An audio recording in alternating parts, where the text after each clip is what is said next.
In the conclusion of my talk, I would like to mention that the Britishers, they ruined us Indians. And at this time, there were many Hindu reformers.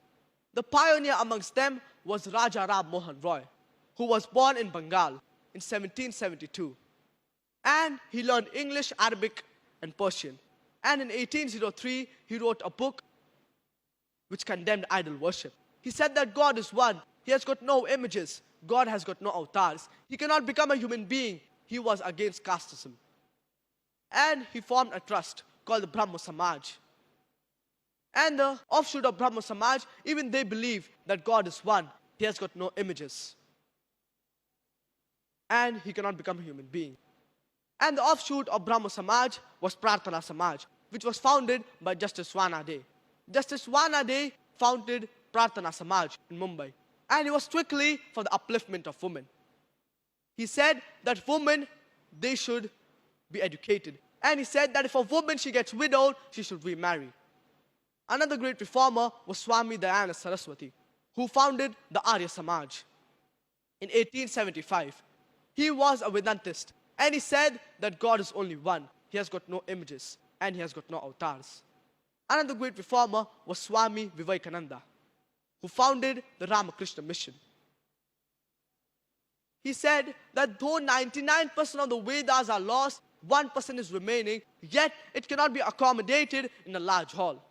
He said the word Hinduism, it is a misnomer. But the right word which should be used is a Sanatan Dharma, or a Vedic Dharma, or a Vedantist. So we need to realize that the Britishers, they had the policy of divide and rule, which led to the downfall of India. And as far as today's talk was concerned, whatever I've quoted, I've not quoted for my own self. It is what these great scholars have said. Raja Ram Mohan Roy, Justice Wanade. And I have just quoted from the Hindu scriptures. And as far as today's talk is concerned, I have quoted from the Hindu scriptures, leaving the Vedas, I've quoted from the other scriptures, because many of the Hindus, they are well versed with the other scriptures. For example, Bhagavad Gita, Manusmriti, etc. Therefore, I've quoted from the other scriptures. But if you remove all the other scriptures, leaving the Vedas, yet my talk is 100% the same. So the Britishers, the Englishmen, they had the policy of divide and rule, which led to the downfall of India. And the politicians, they fell prey to this. Therefore, India is the country which has a maximum number of rights. The politicians, just for their vote bank, just for that seat, they can do anything. And some people say that politicians, they add fuel to the fire. I'd rather say that they add fire to the fuel. There was an article that came in the Times of India, said that in the next 20 years, according to Japan, India will be the superpower of the world. We will be the superpower. We'll be far superior to the Americans. Only and only if we follow our scriptures. The Hindus and the Muslims, we should get the commonalities together. Then we will, inshallah, be the superpower of the world. It's mentioned in Rig Veda, book number 10, hymn number 71, mantra number 4. Seeing they see not, hearing they hear not, neither do they understand. It is mentioned in Surah Baqarah, chapter number 2, verse number 44. أَتَأْمُرُونَ النَّاسَ بِالْبِرِّ وَتَنْسَوْنَ أَنفُسَكُمْ وَأَنْتُمْ تَتْلُونَ الْكِتَابِ. Do you tell the people to do good while you forget yourselves? Don't you follow the scriptures? Allah subhanahu wa ta'ala says in the glorious Quran, in Surah Baqarah, chapter number 2, verse number 18. صُمٌّ بُكْمٌ عُمْيٌ فَهُمْ لَا يَرْجِعُونَ. The deaf, the dumb, the blind, they will never return. Most of the religious leaders, they do not want to share the scriptures, whether it be Islam, Christianity, or Hinduism, for their own benefit.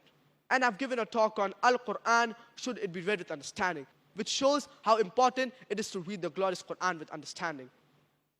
Though there are many sects in Islam, there are not major differences among the sects. All the sects believe that there's one God. Prophet Muhammad, peace be upon him, is the last and final messenger. So there are only minor differences among the sects. It is my humble appeal to the Indian government that to revive Sanskrit. Go back to your scriptures, go back to your Vedas, and realize that God is one. And we Hindus and Muslims, we should get the commonalities from the Quran and the Vedas, then we will be united. And inshallah, we Indians, we will be the superpower of the world. I would like to end my talk with a quotation from the glorious Quran, from Surah Yunus, chapter number 10, verse number 108. قُلْ يَا أَيُّهَا النَّاسِ قَدْ جَاءَكُمُ الْحَقُّ مِنْ رَبِّكُمْ Say, O people, the truth has come from the Lord. فَمَنِ اهْتَدَى فَإِنَّمَا يَهْتَدِي لِنَفْسِهِ. Then whosoever gains guidance from it, then he will benefit. وَمَنْ ضَلَّ فَإِنَّمَا يَضِلُّ عَلَيْهَا. And whosoever goes astray, then he will lose. وَمَا أَنَا عَلَيْكُمْ بِوَكِيلٍ. And I am not a disposer of affairs over you. وَآخِرُ دَعْوَانَا الْحَمْدُ لِلَّهِ رَبِّ الْعَالَمِينَ.